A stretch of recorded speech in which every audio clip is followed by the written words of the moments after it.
Pour moi, c'est très important toujours de peindre la tranche. Peindre la tranche, c'est donner de la matérialité à la peinture et à la surface plus exactement. Et une tranche qui n'est pas peinte, ça ramène la surface davantage à de l'image. Et là, par exemple, j'ai eu vraiment besoin que cette surface soit très très accidentée. Donc j'ai passé une première couche de blanc à la peinture à l'huile. C'est une histoire qui a commencé pour moi très, très jeune, je pense autour de l'âge de 15 ans. J'étais élève au lycée de Montgeron et je suivais une option art plastique. Assez vite, je me suis dirigée vers des études spécialisées, donc à Paris 1, où j'ai fait la totalité de mon cursus. De façon assez académique, je me suis orientée vers l'enseignement.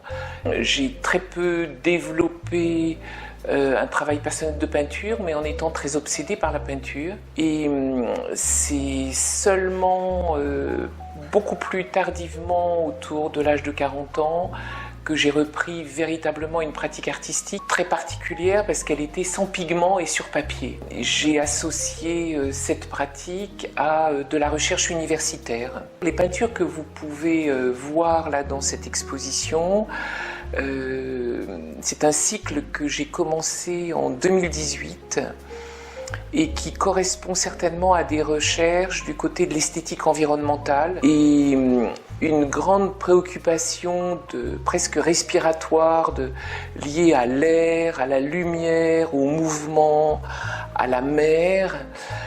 C'est vraiment imposé, mais je dois admettre que les nuées, les variations et les transitions de lumière sont vraiment très centrales. Je me suis vraiment détournée de la peinture à l'huile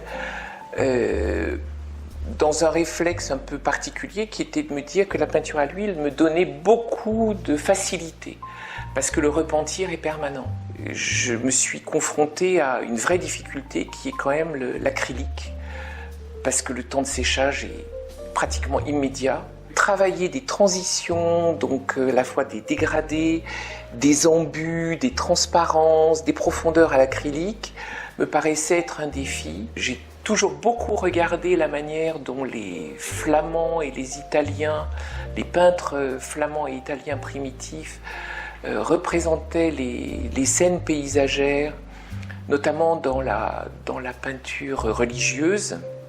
J'ai une vraie fascination pour cet étagement dans les profondeurs de paysages qui ne sont pas nécessairement observés, mais des paysages rêvés. Les paysages que je peins ne sont jamais des paysages peints sur le motif, c'est de la peinture d'atelier où j'essaie de mettre à l'épreuve la ligne d'horizon. Elle est dissoute par un travail de nuée ou de nuagisme qui, d'une certaine façon, s'inspire un peu des pratiques de représentation des paysages montagneux au Japon, mais qui sont aussi inspirés d'une géographie très française ou très européenne, qui sont l'observation des vallées, l'observation des petits fleuves côtiers qui vraiment tracent leur voie entre des montagnes. Donc ce sont véritablement des paysages rêvés.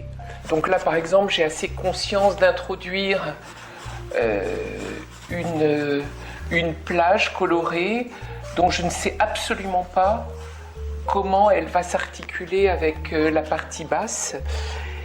Je me mets un peu aussi à l'épreuve parce que là, le format est très important et je travaille avec une brosse qui est de tout petit format.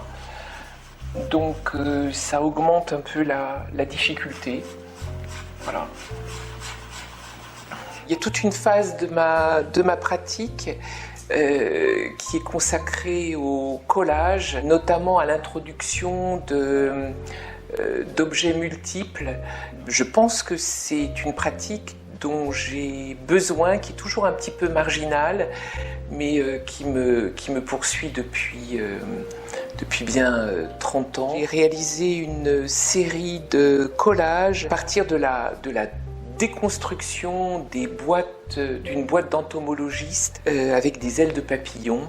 Je trouvais assez troublant de pouvoir collectionner des papillons en quelque sorte morts, momifiés, et je les ai introduits dans un milieu extrêmement agressif, qui est aussi un peu un symbole de la conservation, qui est de l'huile de lin. J'ai réalisé comme ça toute une série de coffrets où la matière est vivante. Dès qu'il y a des modifications de température, l'huile de lin va s'écouler, parfois même elle sort des petits cadres enchâssés. Là, j'ai figuré à côté d'ailes de papillon des épluchures de gousses d'ail.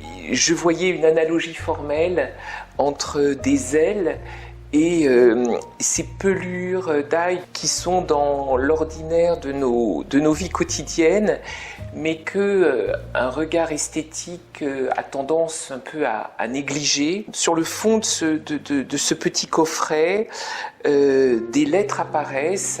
Alors, j'ai très conscience que c'est un travail qui est citationnel, qui évidemment s'inspire des premières pratiques cubistes, mais aussi des pratiques dadaïstes initiées par Marcel Duchamp, qui tendaient à introduire le banal, l'ordinaire, le non-artistique dans des propositions qui, elles, cherchent à réunir en fait des matériaux non nobles, très triviaux. C'est une partie de ce travail que je poursuis toujours un peu en parallèle. Là, je découvre qu'en fait, involontairement, il y a des nuances qui sont de ciel orageux. Alors ça m'intéresse, parce que je ne savais pas que j'allais faire ça. Et ça, c'est vraiment le hasard de ce rapport entre le geste, la palette et l'étalement. C'est une sorte de petite aventure, quoi. Donc en fait, il n'y a rien qui soit programmatique dans mon travail de peinture.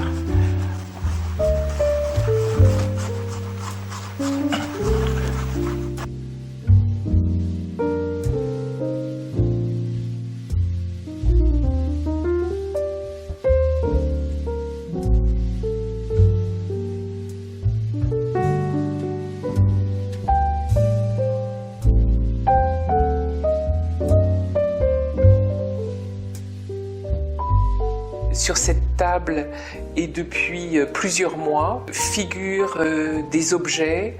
Ici, par exemple, une branche de mon jardin, mais qui m'a fait penser à des bois de serre. C'est un trophée que j'ai envie de voir au mur, mais je ne sais pas tout à fait dans quel contexte. Donc pour l'instant, je le laisse là. Ici, cette palette que je trouve extrêmement chargée et qui me fait penser à la peinture de Daudaine, mais aussi de certains peintres contemporains. Je ne peux pas la considérer comme palette, mais j'aurais tendance à la considérer comme une peinture. De la même manière, j'ai repris une peinture que je fais se rencontrer avec une image d'une peinture de Raphaël à l'intérieur d'un miroir, et je ne sais pas encore, mais peut-être qu'un rapprochement serait possible ici entre le bleu du ciel et ce support circulaire. C'est vraiment une table qui est à la fois une source d'inspiration dont je ne sais jamais trop quel va être le devenir, mais dont j'ai besoin de la présence, peut-être à la fois aussi pour faire autre chose et m'en dégager et aller peindre des cieux. Là, je travaille avec une couleur d'un blanc écru, titane, qui n'est pas du tout un blanc, qui est légèrement coloré et qui produit des effets que je maîtrise pas trop. Voilà.